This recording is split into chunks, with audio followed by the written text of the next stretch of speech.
Hi, everyone. Good afternoon. Welcome to Talent Talks um, by MentorKart. Today, with us, we have Aparna Vishwasrao. She comes with 25 years of deep HR experience across multiple companies, varied sizes. She's set up at least five of them from scratch as a HR leader. Today, she is with us and currently in her role as a HR leader for USV, which is in the pharma and FMCG industry. So, welcome, Aparna. It's a privilege to have you with us today. Yeah, thank you, Anuradha, and thank you, MentorKart, for having me. And I look forward to an engaging conversation. Yeah. Absolutely. And with that brief intro, I know it doesn't do justice to your long and wide career. So I'm going to invite you, Aparna, to talk about, what's been the journey like from college to where you are Yeah. today. And I know from our conversation that there's some very, very meaningful work that you've been able to do. So over to you. Yeah. Yeah. So, as you rightly said, that I started my journey a little bit more than 25 years back, and I'll quickly jump into the HR part. So, I did my master's in what was called as PM and IR, that is Personnel Management and Industrial Relations from, the reputed Tata Institute of Social Sciences, and began my HR journey first through, short. Stints of internship, what we call as field work at this, then followed by summers, and then the proper main job. So, uh, in the education part itself, we got exposure to diverse sectors, and that's the way the curriculum at this is designed. So, that gives you the practical exposure along with the theoretical inputs. And I began my career with BPCL, then a short stint in BFSI sector with Standard Chartered, and then Reliance Capital, where I had the privilege of starting Reliance Money as a greenfield project along with Reliance Life Insurance and relaunching Reliance General Insurance. After that, I worked in a Silicon Valley startup which was into the field of AI and NLP then, which was funded by senior folks from Infosys. It was called as Gridstone Research. And then I joined MSD Pharmaceuticals, which is called as Merck worldwide, and otherwise Merck Sharp and Doom. So I was part of the founding team there. And then, um, by virtue of being associated with MSD for over a decade, almost 12 years, I got the opportunity to work not just in India but various parts of the world in regional and global roles in various areas of HR. I also got the opportunity to work on various post merger integration initiatives and then covering the entire breadth and depth of HR, right from harmonization of benefits, compensation, most importantly, deunionization. Like, how do you sort of transition folks in an amicable way from union category to management category to large scale talent and organizational development initiatives covering not just the Indian subcontinent but multiple countries. So that was my experience in GIST. Then I was with the Raymond conglomerate, where I was the CHRO of Raymond Consumer Care, which we had to form from scratch. So another experience of starting a company, and that was actually the merger of two existing small companies there. We had to sort of grow the newly founded company exponentially. And plus, my second hat there was I was part of the HR committee that was responsible for conglomerate HR. I'm now the CHRO of USV Limited, which is a leading pharma company, and we are leaders in cardiovascular and diabetes. We are 13th today as per the industry ranking in terms of revenue. Very sound company financially, and we also have an FMCG arm where we have, the reputed or popular Sebamed brand, and then we have a few other products in the nutrition space as well.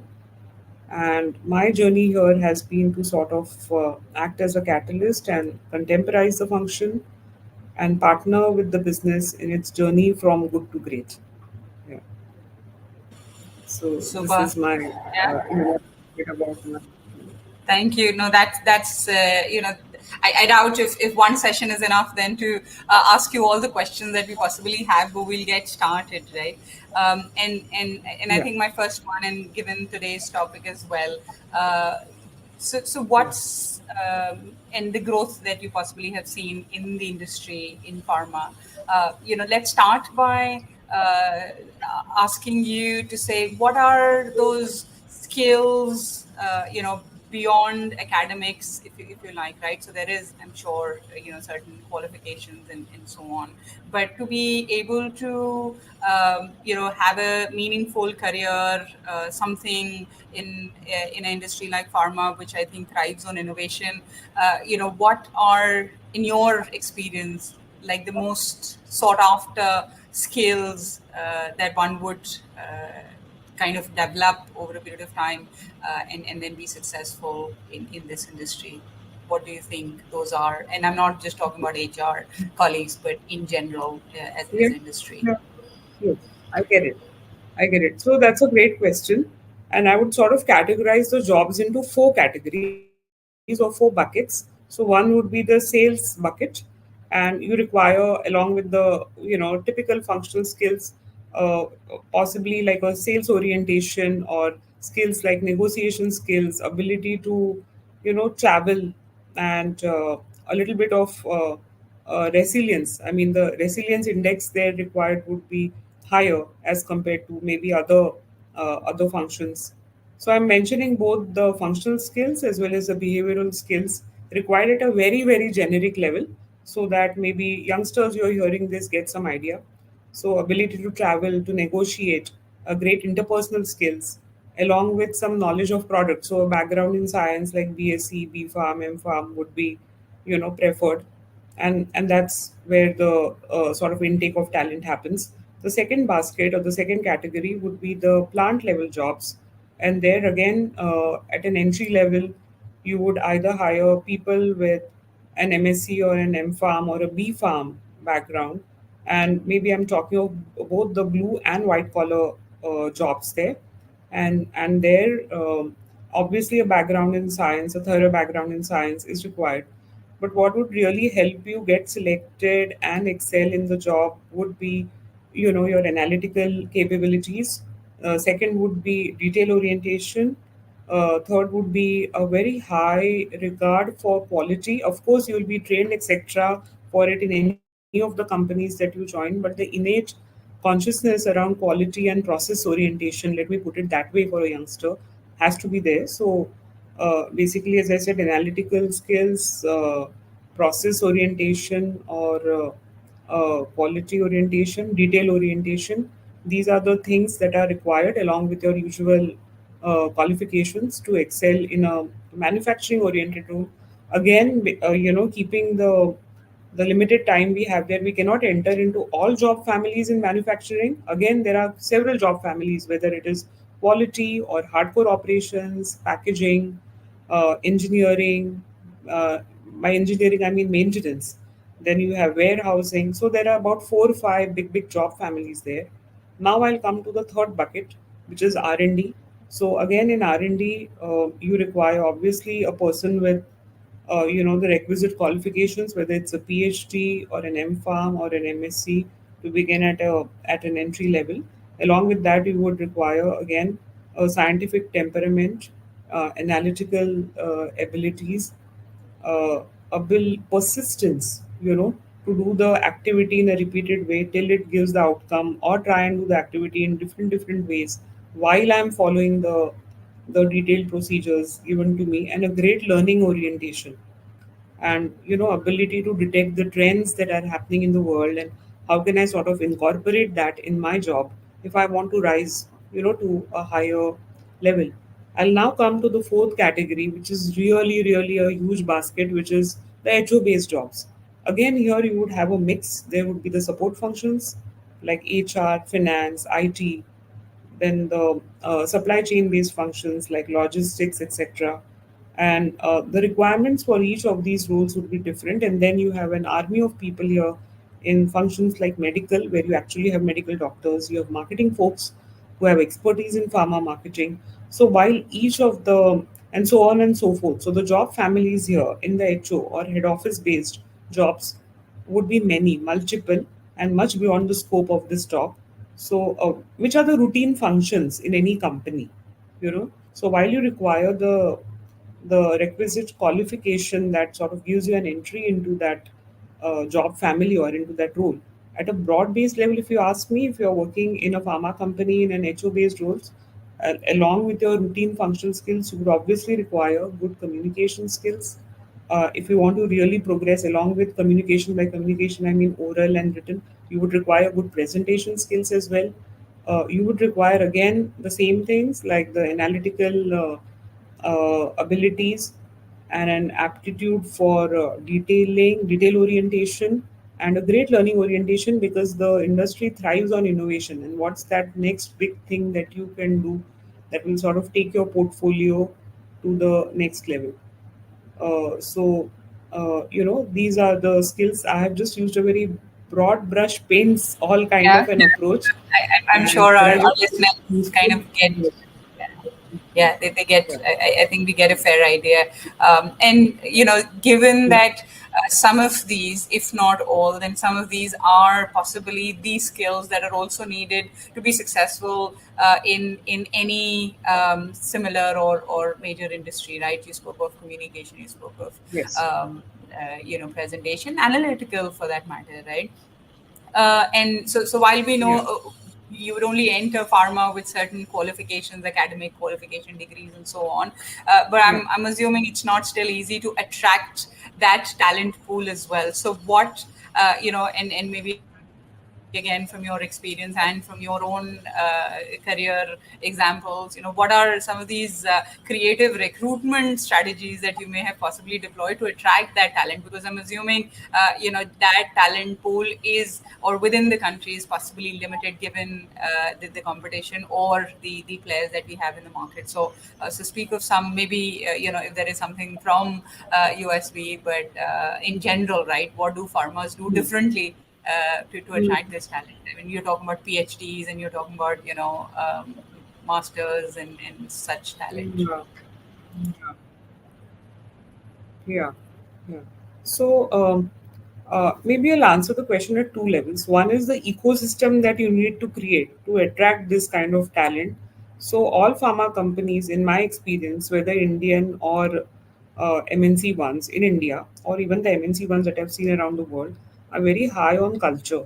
The culture piece is given a lot of importance in any pharma company, and the whole thing around values and the ecosystem that you create built on those values, or credo as we call it.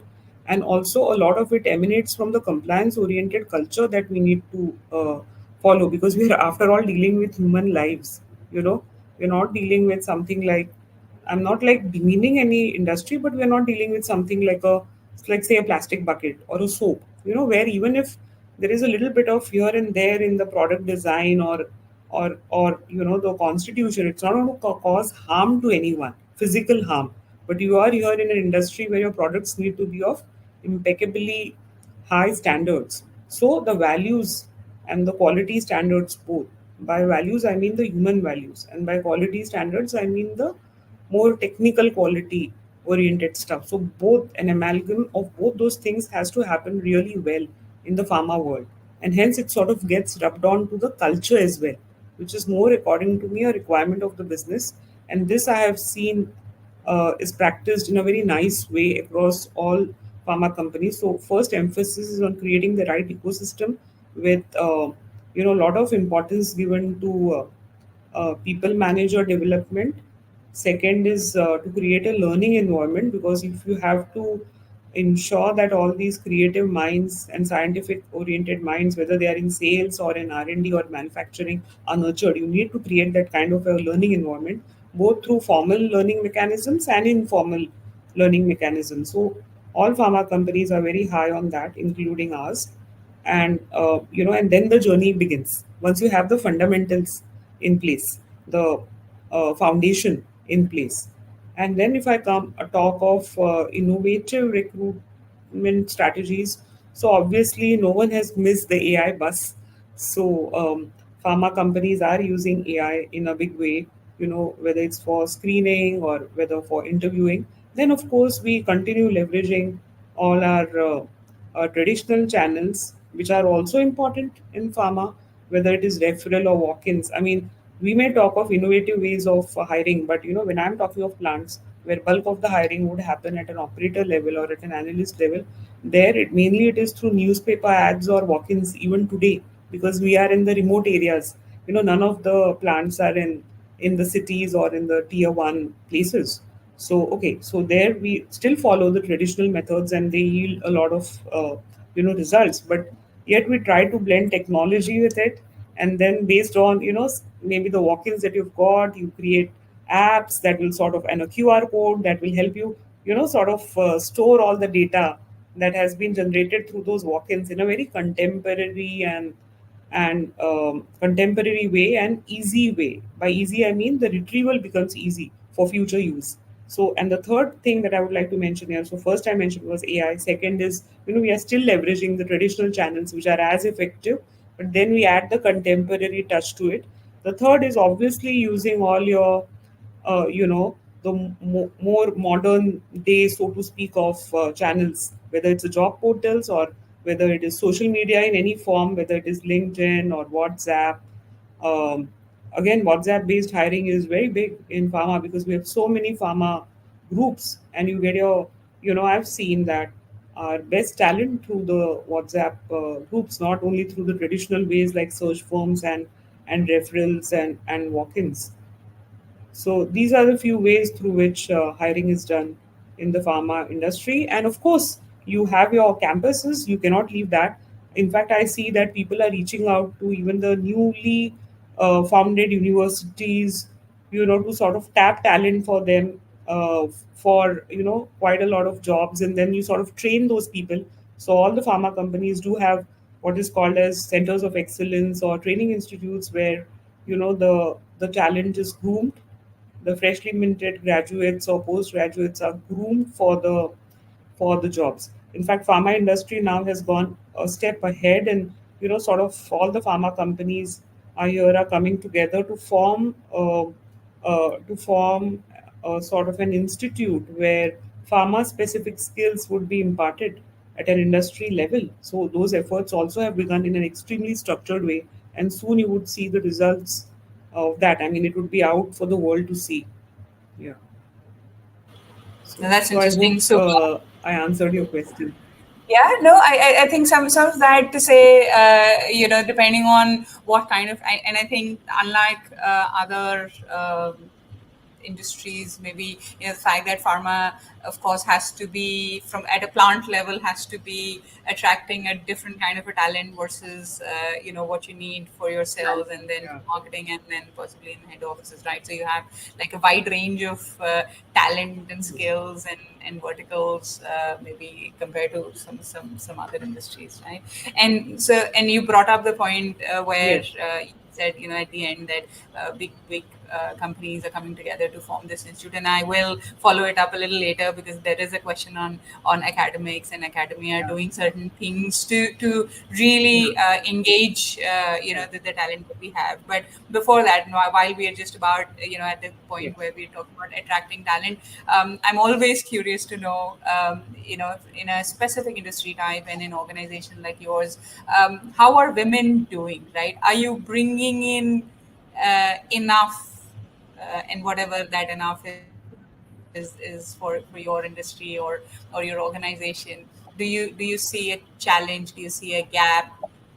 Are you doing something about it, Yeah. or is there a need to do something about it, or everything Yeah. is perfect in there?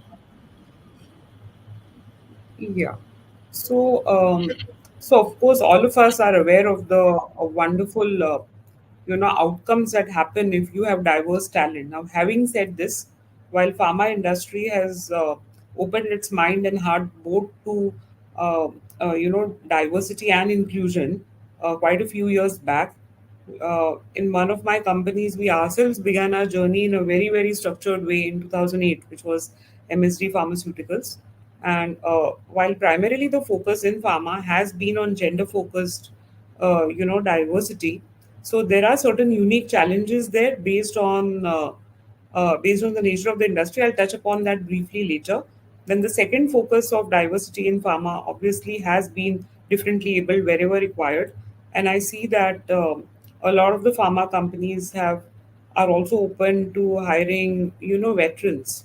So you see that a lot of army folks or people with a defense background are there in pharma, not just in HR or security kind of jobs, because those are very important jobs. You also see them in business oriented roles. So, certainly, these are the three areas of focus where I see that pharma has begun its journey, and which is very heartening to know.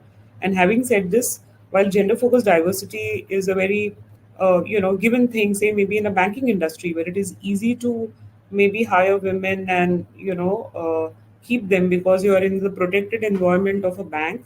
What happens in pharma is we have our unique challenges, especially with respect to sales and manufacturing in a country like India. So our unique challenges are when you are there in the tier 2, tier 3 places or the villages, it is simply unsafe for women to to sort of uh, embark on a sales career in those places. So generally, then what we do is we hire women in the tier 1 or tier 2 places, towns, and you give them places where and where it is safe for them. And why do I use the word safe? Because we have very long working hours as far as the sales function is concerned, because we start a little late. We don't begin at 8 or 9 like other industries. We begin our jobs a little late, say 11 or so, when you get at an entry level, with the sales jobs, where you get an entry into the doctor's chamber, and many times you have a lot of lag time in between, and then you would end your day a little later. And also, the second aspect is that you have to travel a lot, especially in the tier 2 places. You wouldn't just cover, say, for example, I just take up maybe outskirts of Pune. You will not just cover Pune and the outskirts, you will cover a lot of places beyond that as well. So it requires a lot of travel. And in these places where the infrastructure may not be great as far as travel and even hygiene is concerned. So keeping all those aspects in mind, it really becomes a challenge to hire women in large numbers in sales. But having said that, industry has come together, and really we have taken steps many years back to ensure that we identify the areas or the territories or headquarters where women can be hired, certain segments where women can be hired, and it has really given us good results. For example, if you are into women's health, like my former company was, and doctors who sort of cater to that segment. So if you have a woman rep talking to a woman doctor, and it is good for business as well. So there's a business rationale, to hire women reps. But then you have to do it in a very calculated way, keeping the factors in mind, which I have already. They have all taken efforts, and we even have plants, certain plants which are all run by women. And in manufacturing, again, if I have to speak of a little challenge as far as diversity is concerned, again, they are in the far flung areas, and the plants are really huge, and you're all, in a gear where you cannot even see, cannot identify your colleagues. So it can become particularly difficult or unsafe for a woman to be there, other than if you have an army of women employed inside the plant. So generally women in plants are in areas like quality control, engineering, so they are out there in the open, and they're not wearing the gown or the gear all the while. So, and those are very big plants, mind you. They're not in places like Mumbai or Gurgaon. Those are in the far-flung areas. So that is a little bit of a challenge. Having said this, we do have large number of women in plants in functions where they can be employed. So all companies have taken that initiative, and then we have to create a safe ecosystem for them, which we do through various benefits, facilities, and ensure that they are included in all the mainstream activities of the plant. So and as far as R&D is concerned, again, we have almost like a 50-50% ratio in pharma as far as R&D scientists are concerned, and women are doing well there. And of course, again, it is the nature of the job that has ensured that women not only stay there but thrive, because you see many women in senior roles as well. So, and the heartening thing is, over a period of time, I've observed in the last, especially 10, 12 years, that a lot of women who began maybe at a rep level or at a marketing manager level now have sort of climbed the ladder and reached C-suite positions, or have reached HOD kind of positions in customer facing roles in pharma. In our own company, USP, we have our chief marketing officer. She's a woman, and she's a pharma long timer, reputed. Our chairperson is a woman. So we have other companies also where you have the founders as women. Biocon is one such example, and there are many such, uh, you know, uh, exemplary women or iconic women who have created like a trail for other women to follow in the pharma industry. Super. Now that's quite encouraging, right? The fact that the topic is not unattended, and not just unattended, but also possibly has the due focus, right? It's never the same. It's never. I mean, speaking of equality is possibly the easiest, but to be able to create or to be able to define what is equal in such challenging scenarios, I think is hard work and all, right? Yeah, So well done. yeah, Yeah, yeah. Super. And I mentioned earlier that I will come back to the academia question, and I think again going ahead with that in terms of availability of skills or talent for that matter, right? I mean, skills possibly can still be developed over a period of time, but talent as such. So do you, and this is also, sometimes when the industry runs with a much faster pace than the academia can catch up, and we do hear that debate more often than not, yeah, especially these days when we think of, the ways the technology is moving and how or what is being taught, say possibly in our schools or the way we're yeah, catching up. Do you see that challenge with yeah. institutions that are where our young talent kind of qualifies as masters or whatever in pharma and the degrees there? Do you see, are they job ready? Are they ready, or what gap do you see? You know, how do you kind of handle that? Yeah. Yeah, so that's a great question, and I think it is not just confined to pharma.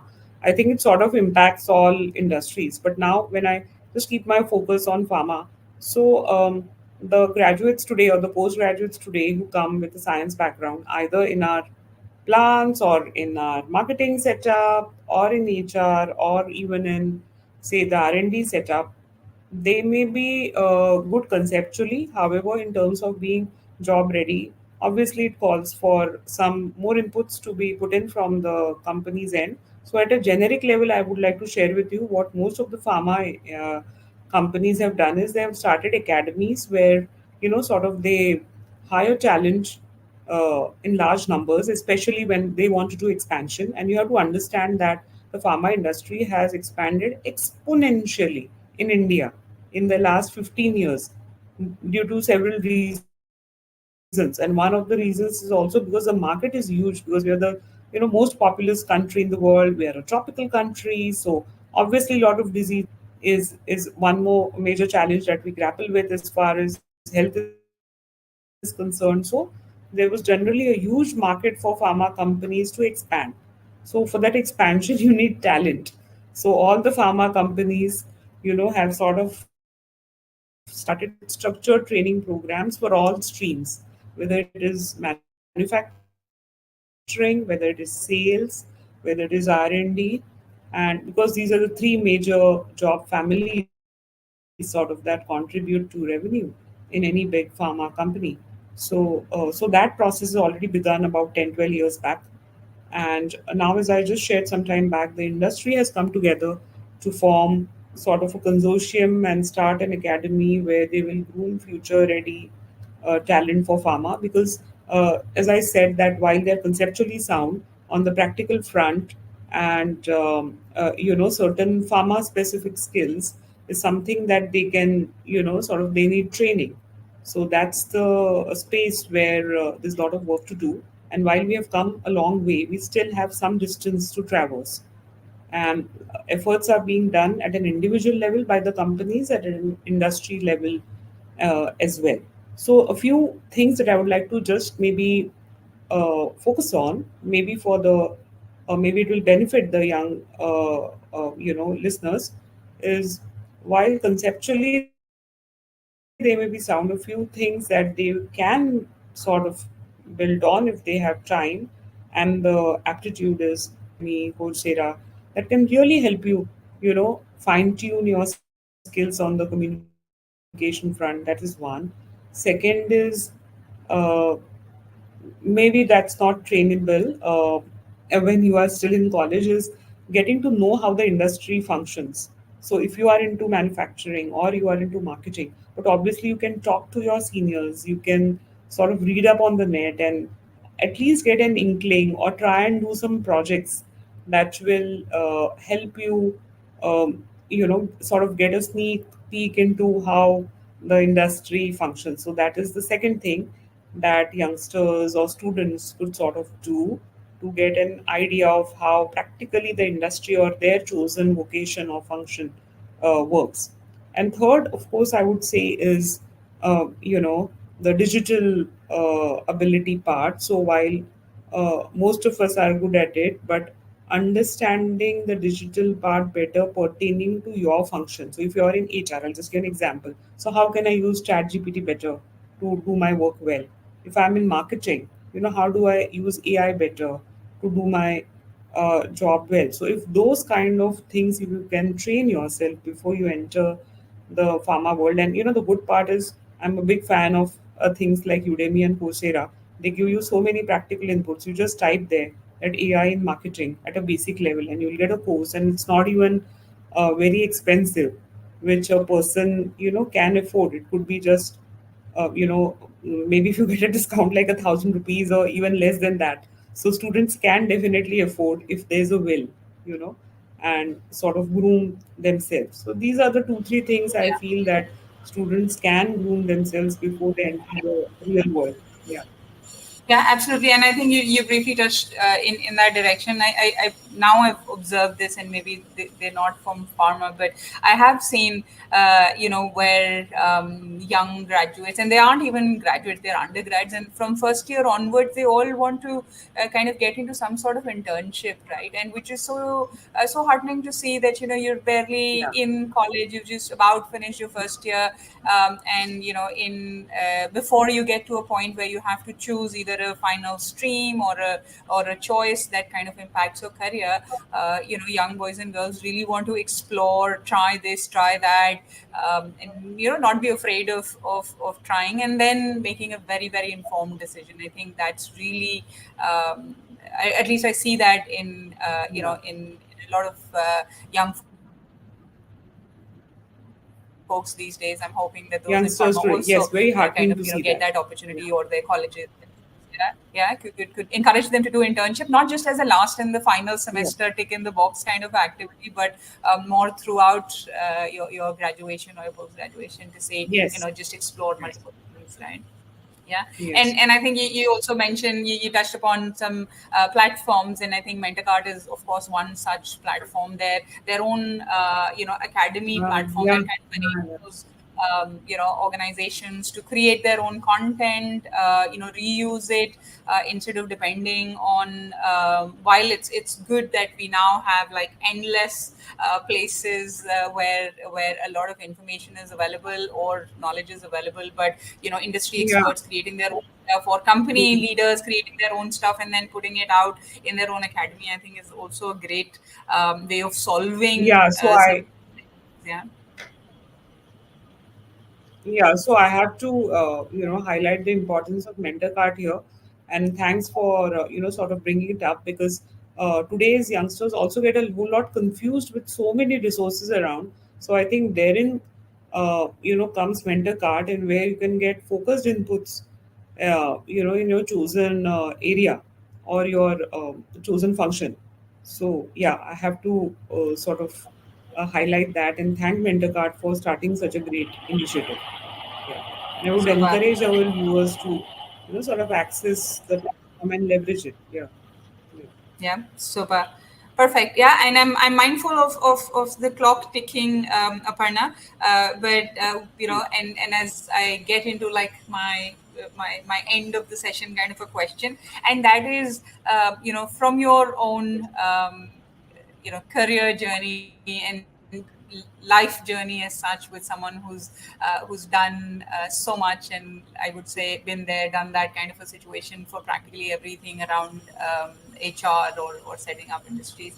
Uh, what are those? And remember, the audience, while we may have mix of young and not so young, but it's also early careers, right? So what would you and this could be about pharma or not about pharma, but what would those two or three key things be that you would tell someone who's starting out in a corporate world, in a career, with a job, Yeah. after the college Yeah. or post grad? What would you tell them? Yeah. Yeah. Yeah. Yeah. So, or maybe today I've arrived at a position after almost 25, 27 years to sort of give this kind of an advice. But more than advice, I would rather like to share both my experiences and maybe my feelings also, or learnings, like where I failed and then I learned as well. So just to sort of encapsulate that, so first would be have a very, very open mind to learn new things. And by that, I'm not being very generic. It is like, say, if you enter marketing, even if you're not doing, you're given a particular area to work upon in marketing when you begin your career. But try and gain an understanding of the other associated areas also, more out of curiosity, and that you could do, in a general way, by talking to people around you, and sort of gain, practical understanding. So just don't be confined to the only area given to you, while you should gain mastery over it. So if I just touch upon the HR area, so if you're given a training job, so don't just confine yourself to training. Talk to the compensation person, talk to the HR operations person, and most importantly, get to know the nitty gritty details of your function well, like sort of, as they say, in a dirty your hands, and get to know all the nuts and bolts of the job well, not only of the assigned area, but all other associated areas also. That will really help you, sort of hone your leadership skills and gain mastery or expertise in your function.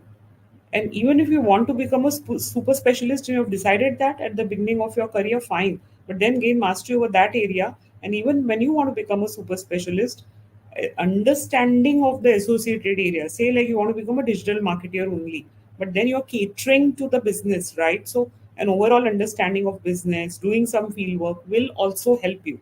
So, I'm just supplementing you with examples. That is one.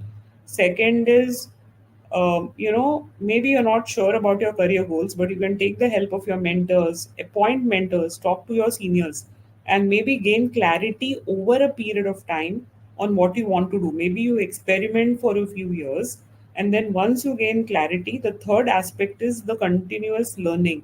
So, how do you sort of keep yourself updated in a very structured way? Because again, this confusion, right? Because there's so many resources. So, what do I do? So keep yourself updated about what's happening in your field. And again, MentorKart is a great resource that will sort of allow you.